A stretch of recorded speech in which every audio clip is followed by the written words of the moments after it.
What's up, guys? Welcome back to the review and discussion for UnOrdinary episode 343 of UnOrdinary. Why didn't I say the name of the series? That was really weird. Anyway, this episode is pretty good. I like this episode. Once again, a few kind of like moments, but overall I think the episode is still really well. So let's go ahead and just jump right into it. So it starts out John immediately taking note of his situation, realizing that kind of like where episode 342 left off, where he's kind of like, what happened to me? What did she do? He takes note of the situation, though. He specifically points out that he's not able to see, hear, or smell, but he also states that he can't taste the blood in his mouth. So clearly that is an interesting detail to add, though it seems like Uru is kind of showing this ability does deprive or kind of like manipulate a person's senses. So yeah, it is strange though, because I am curious as to what this ability is actually going to end up being, because there are a few other key aspects to it that make me kind of like raise an eyebrow and go like, wait a minute, what could this actually be? But nonetheless, we all called it, like a lot of people were speculating this, but speculating that this would be possible. John can still sense everyone thanks to his aura sensing, and he easily fights back at the three officers, but they do manage to damage him a little bit. When two of them land a hit on John, he notices that it hurts more than they should with Zeke's defenses. And then John then speculates that Sylvia could potentially be enhancing the pain that they deal, the damage that they deal. So possibly this is through the sense of touch, like maybe making him like more sensitive to it. But who knows? But John also mentions that she's able to decrease his damage to them, or kind of like negate their pain, or like kind of like what's the word? Decrease their pain. So I do wonder if this is kind of like a form of a meta ability, if she is like enhancing other people while like decreasing like another person's power and like kind of their senses. I am curious if this is technically a meta ability, because it seems like it based on what we see here. It also seems like her ability can do a lot more. I mean, like, she is a god tier, so it would make sense if she had a lot more things, but the things she's doing do seem a bit too different from each other. I guess we'll just have to get more information on how her ability actually works to make full sense of how she's doing everything she's doing. But I do think if she is able to do all of this, I do think that it is pretty obvious that Sylvia is a way higher level than John, or, you know, a higher level, like possibly an 8, possibly around Sarah's level. And maybe, you know, even like depending on if she's stronger than the person or not, maybe she can deprive them of all senses. Maybe like the stronger a person is, like, or if a person's stronger than her, maybe she can only take away 1 or 2 senses. Anyway, so, and like the reason why I think this is because like she's clearly able to have people who are way lower. I'm calling it right now. These cops way lower than John's level. They are way lower than John. So if she's able to make them withstand his attacks, I think that, you know, it's pretty clear that she's above John. But with that being said, Sylvia is a really interesting opponent for John, I think, because she's not particularly powerful. Well, she's powerful, but from what we're seeing here, she's not stepping in herself to do anything. She is manipulating like things behind the scenes and kind of having people fight John for her. And I think that's really interesting, because not only that, she takes note of his fighting style and analyzes him. She's analyzing the battlefield, much similar to how John himself analyzes each fight that he gets into and kind of figures out what the next best steps are. Kind of like when he was helping Blake fight against the Rowden Royals. John told Blake, target him, do this, go to here, do this. So it's similar to see John go up against someone who finally can finally put up a fight against him and analyze everything.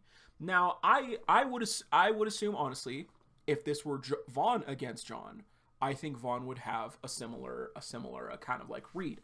I think this is more of an experience type situation, and not necessarily oh, they're just more powerful than him. This is something that comes with experience. And if we're being honest, I think that any older god tier, any older member of the Bureau who's strong would have more experience than John. John's strength comes from his experience and the fact that he can read abilities so well, but it's not crazy to say that people who are older than him clearly have more experience than he does. So, yeah, that is it. I think it's really cool. And also kind of like John's whole thing is that he can do things himself. He just needs the power to do it. Sylvia's whole thing seems to be she has to take power away from people and, have other people do the work for her. Until we can't really confirm or deny. Who knows? For all we know, she could be a bad bitch. She could have major hands. But until we see that, it's kind of an interesting fight. Anyway, so yeah, more armored people then arrived. More of the like grunts that John was fighting earlier. She actually takes notes of the fight. Like I said, she takes notes of his fighting style and analyzes him. She tells them to depower as he will sense their auras. I do have a bit of an issue with this claim, but we'll talk about it in literally a second. As John continues to fight, I think he takes down the 3 cops fully, and he targets Sylvia with 2 quick shots, which get blocked by shields. Real quick, a few people had were wondering why the blast didn't break through the shields like they previously did. I think this is because this blast isn't like a fully charged up one or anything like that. This was literally him just taking 2 quick shots because she had, as far as he knew, she had no defense at that point. He didn't think that he would get protected. And that's what I want to talk about. Realizing that there are others he didn't sense, he gets shot 4 times by 4 different projectile beam type abilities. My gripe with this part is, I get it, she had a point.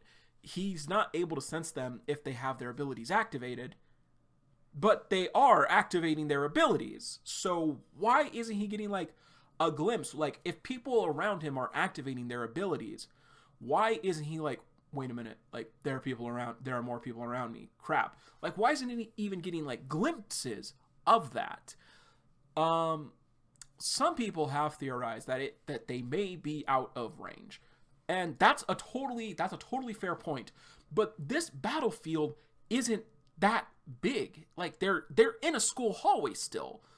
And back in Rowden Hill, I would say when the Spectre shit was going down, I would say that area of effect was much bigger, bigger still. Everyone was still relatively close, but it was still a bigger space. When John started to get when his ability started to come back, was starting to rise to his natural place again, he was able to start sensing people who were farther away from him again.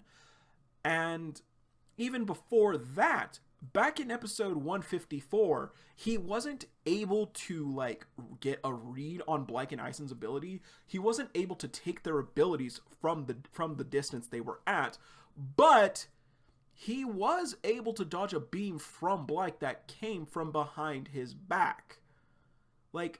Now granted, this was after Blyke did get a few shots after him, but he was staring down Remy, telling her you really brought your friends into this, real talk. Blyke's beam is coming from him. John's just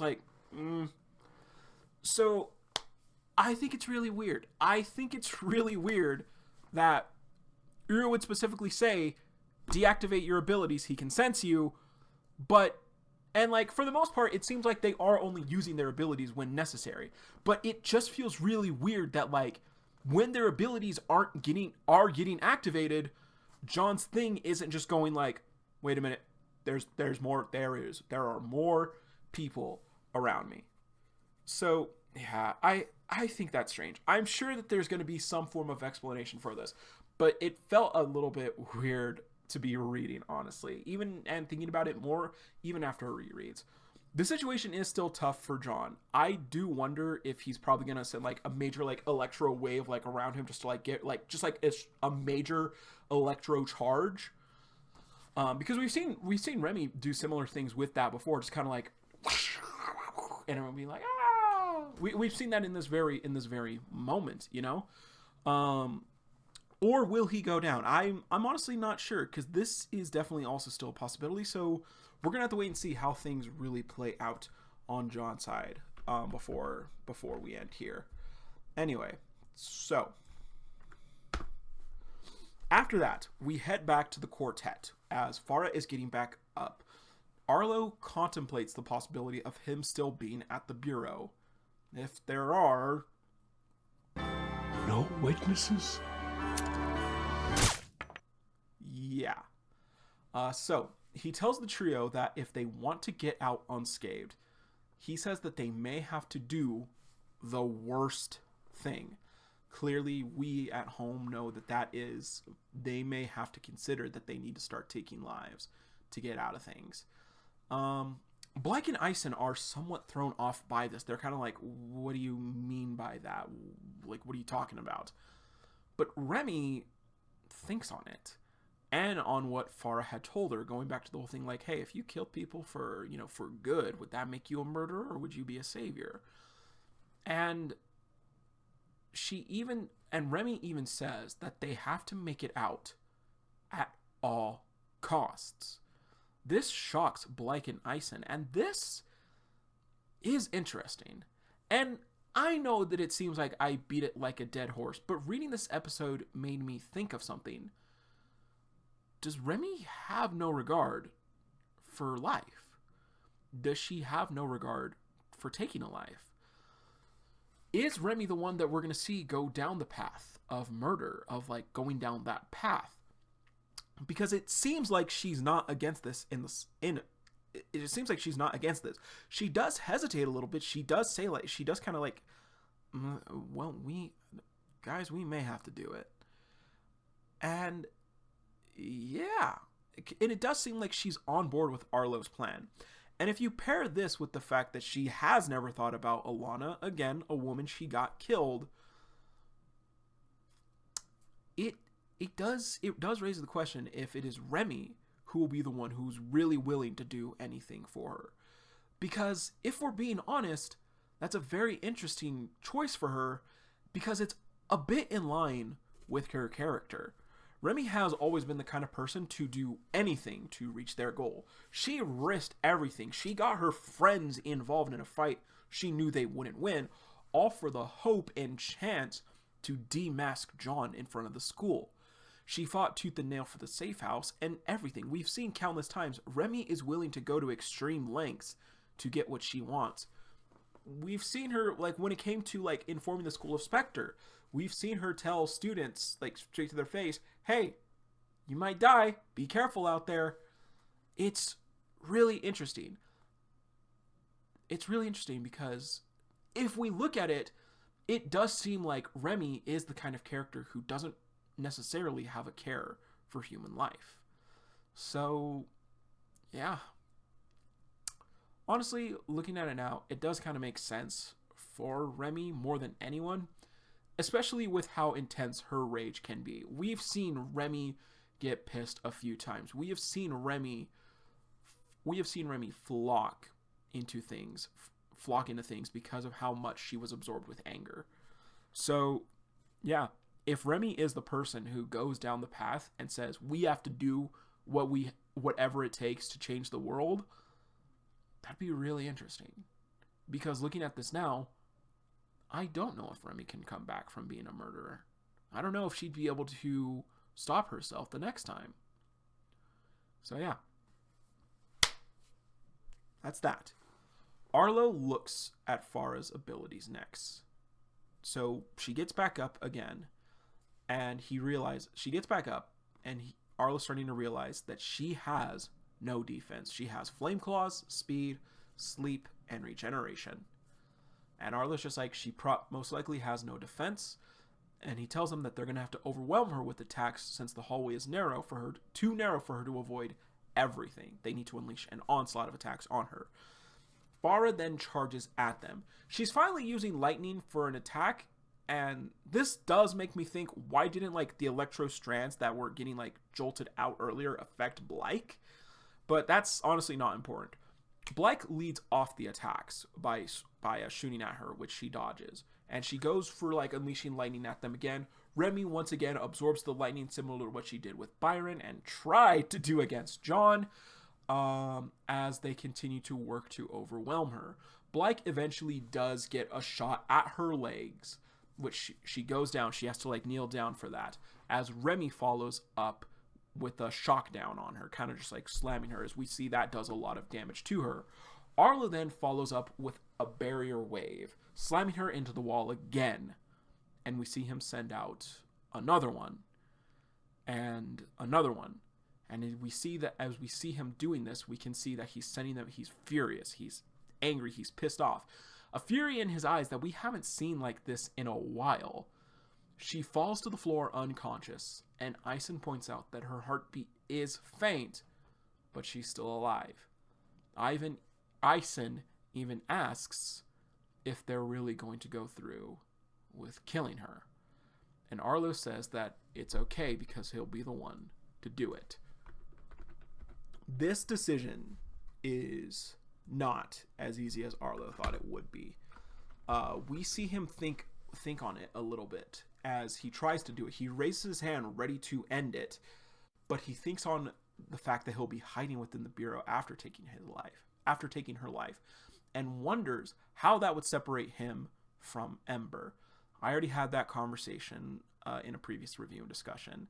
I do personally think there is a little bit of a difference, but I understand when characters have different points of view from my own. I understand why Arlo is reacting this way. He thinks on how if they ever find out that he was the one who killed her, he'll be killed.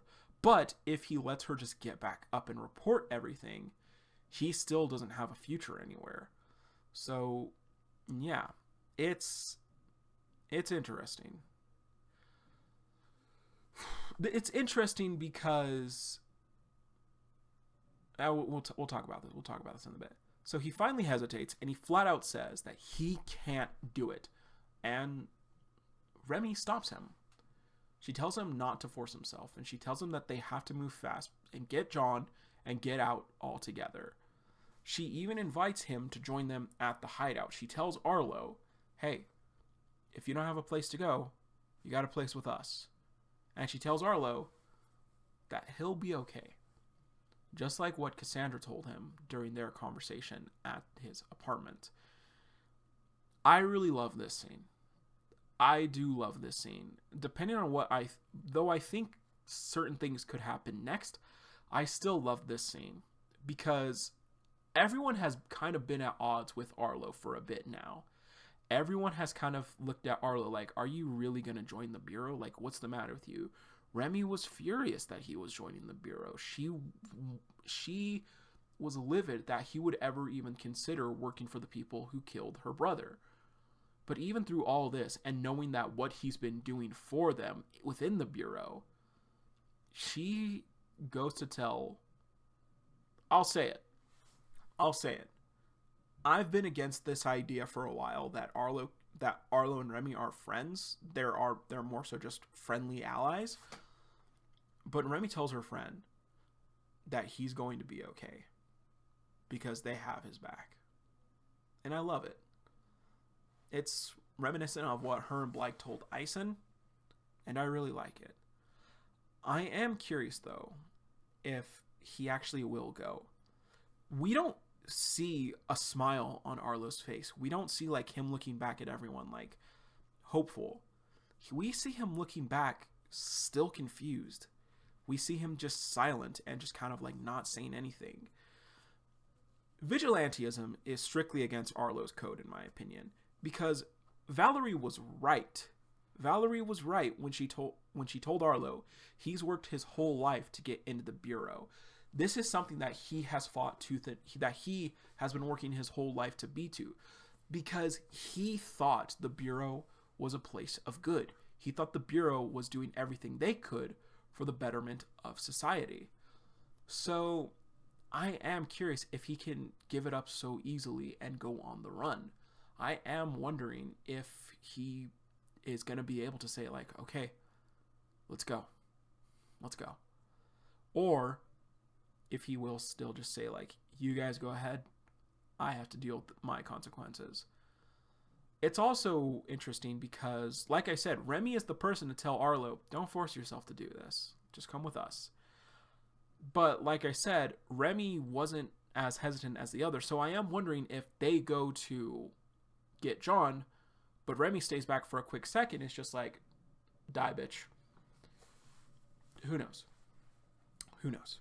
Overall, this episode is still really good, and I do still really like it. I'm curious to see what can happen next, because Ison specifically said Farah's heart is still beating, and Remy does say, like, she can still get back up. So I am wondering if they will be able to get out with John all in one piece, if everyone will still be all in one piece. Blake still got that hole in his body. He does not have the passive healing that John does.